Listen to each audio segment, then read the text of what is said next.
नमस्कार, आप देख रहे हैं एमए न्यूज लाइव। पूर्णिया में निर्दलीय चुनाव लड़ने के बाद पप्पू यादव ने पटना के एक निजी होटल में किया प्रेस वार्ता। आज के इस प्रेस वार्ता में पप्पू यादव समेत बिहार के विभिन्न जिले से उनके समर्थक साथ में थे। इस प्रेस वार्ता में पप्पू यादव ने बीजेपी सहित एनडीए गठबंधन पर निशाना साधते हुए कहा कि जो एनडीए को हराएगा हम उनके साथ है। तो वही प्रधानमंत्री के आगमन को लेकर तंज कसते हुए कहा कि प्रधानमंत्री गिरगिट की तरह रंग बदलते हैं। एमए न्यूज लाइव के लिए नीरज कुमार की विशेष रिपोर्ट पटना से। पाटलिपुत्रा के अध्यक्ष हमारे साथी जेपी जी, पटना पश्चिम पूरब के दोनों अध्यक्ष, जहाँ एक तरफ कांग्रेस कैंडिडेट खड़े हैं, कल हम लोग पूरे साथियों के साथ हम लोग मूव करेंगे। पाटलिपुत्रा भी हमारे सारे वर्कर, सारे साथी जरूरत महसूस होगा तो पप्पू यादव भी पाटलिपुत्रा जाए। निशा जी को मैंने आश्वस्त किया, कहा मेरी जहां जरूरत हो कि आप चुनाव जीतें,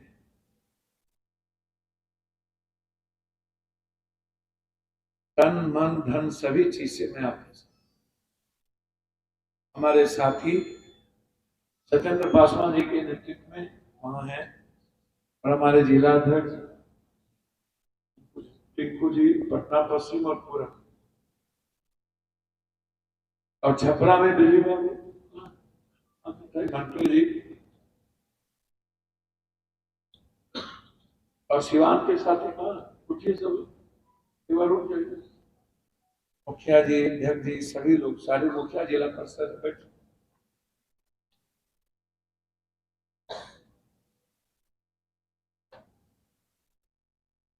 हम लोगों ने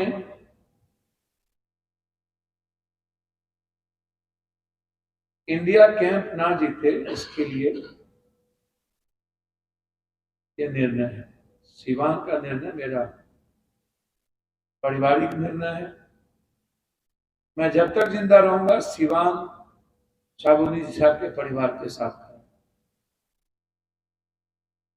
ये मेरी व्यक्तिगत राय है। मैं पाटलिपुत्रा और छपरा बिल्कुल पारिवारिक रूप से मैं खड़ा हूं, और कोई राजनीतिक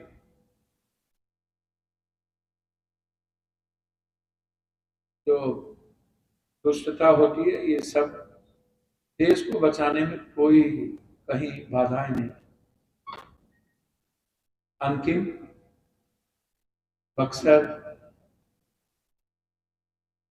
और जहानाबाद के हमारे बक्सर के जिला पार्षद अध्यक्ष, बक्सर अध्यक्ष यहाँ बैठे हैं, जहानाबाद के नगर अध्यक्ष पासवान साहब, जिला उपाध्यक्ष, और आरा के हमारे सभी साथी, हमारे लाल साहब वहीं आते हैं। हम लोग की राय है कि आरा बक्सर के सभी साथी हम मौजूद हैं, कि हम लोग के पास कोई दूसरा ऑप्शन नहीं मिल रहा, क्योंकि वहां जो आरजेडी के कैंडिडेट हैं वो आम लोगों के साथ कनेक्ट नहीं है। इसलिए हमारे पास वहां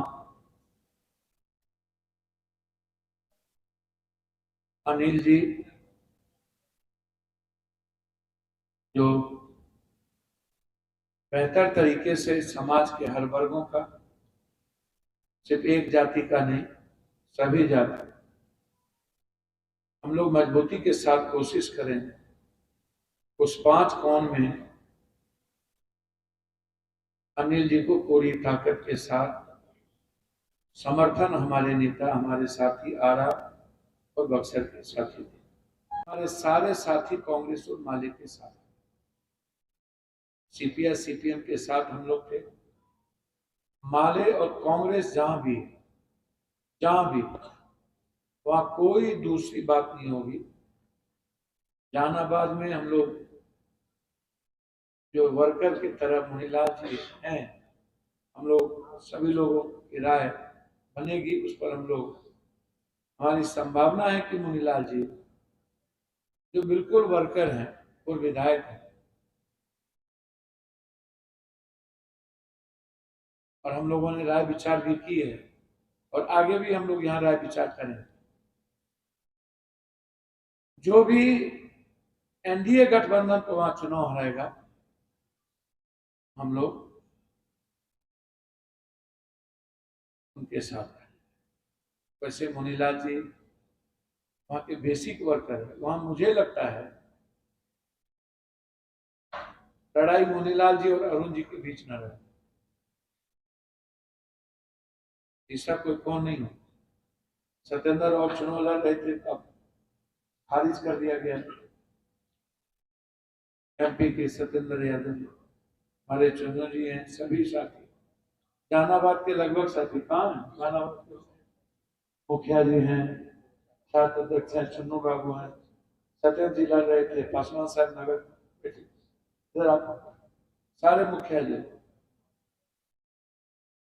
तो हम लोगों ने यही निर्णय है, यही बिहार की मांग है और यही हमारे नेताओं का फैसला। एनडीए गठबंधन को जो हराने वाला होगा, सिवान मेरा पारिवारिक मामला है और एनडीए को वहां हिना साहब भी हरा सकते। हिना साहब को जीतने का मतलब है इंडिया कैंप जीते, वो सेकुलर है ना। दूसरा, क्योंकि एनडीए ना जीत गया, इसीलिए हमने बक्सर में ये निर्णय, हमारे चेयरमैन साहब सब लोगों से राय करके मैंने ये बात, सुनील जी है कहा, सुनील जी सब लोग साथी आए। जहानाबाद में मैंने पहले भी कहा, वहां आशुतोष जी भी चुनाव लड़ रहे हैं, अरुण बाबू भी लड़ रहे हैं, जबकि आपको पता है कि आशुतोष जी ने हमारा समर्थन किया। उस समय कोई और समर्थन नहीं किया, विश्वकर्मा समाज ने हमारा समर्थन किया। विश्वकर्मा समाज के अध्यक्ष हमारे यहाँ और पूरे बिहार की जनता का ये समर्थन पार्टी के रूप में आशुतोष जी की। इसीलिए चूंकि हमसे व्यक्तिगत पूछते तो हम आशुतोष जी के लिए चले जाते, लेकिन चूंकि लड़ाई वहां सुरेंद्र बाबू 5 साल के बाद आते हैं, अब कई तरह की परिस्थितियां गिरी रहती। अब मुनीलाल जी वहां के वर्कर रहे हैं और आम लोगों से आरजेडी से जुड़े थे, और अरुण बाबू का भी वही है। तो मुझे लगता है कि दोनों के बीच में इस चीज को हम लोग तटस्थ होकर देखेंगे और जो राय किए हैं, जो एनडीए गठबंधन को हराएगा, जहानाबाद में हम लोग के साथी से विचार कर वहां खड़े रहेंगे। मैं ये सब चीज नहीं कहूंगा। प्रधानमंत्री जी डेली गिरगिट की तरह रंग बदलते हैं, कभी मुसलमान परस्त, कभी मुसलमान को गाली देना, कभी कुछ बोलते हैं, कभी कुछ बोलते हैं। जिनको अपनी जुबान पर नीयत दोनों में अंतर है, उनके लोग कुछ बोलते हैं। प्रधानमंत्री जी मेरे लिए आदरणीय है और मैं उनका सम्मान करता हूं, लेकिन प्रधानमंत्री जी को एक ही भरोसा था, राम पर, जिसको दोनों शंकराचार्य ने अपशगुन साबित कर। राम को जो लाए हैं हम उन्हीं को लाएंगे। राम नहीं होते तो हम कहां होते? राम थे, राम है, तभी तो हम लोग। राम को लाने वाले कौन लोग? एक तो यही अपशगुन हो गया, और दूसरा अपशगुन हो गया कि खरमास में नक्षत्र तब सब खत्म हो गया। तो जैसे हनुमान जी ने हराया कर्नाटक, राम जी इनको हराएंगे यूपी और देश, इसलिए राम के साथ धोखा हुआ। प्रधानमंत्री पर इस देश न उम्मीद कर रहा है, न विश्वास कर रहा है, और न अब सपने हैं, न कोई जलवा है। मैंने पहला लाइन यही था, यदि फिर से ये कोई नई चाल या कोई नया खेल नहीं खेले तो कुछ नहीं, प्रधानमंत्री जी और बीजेपी चली।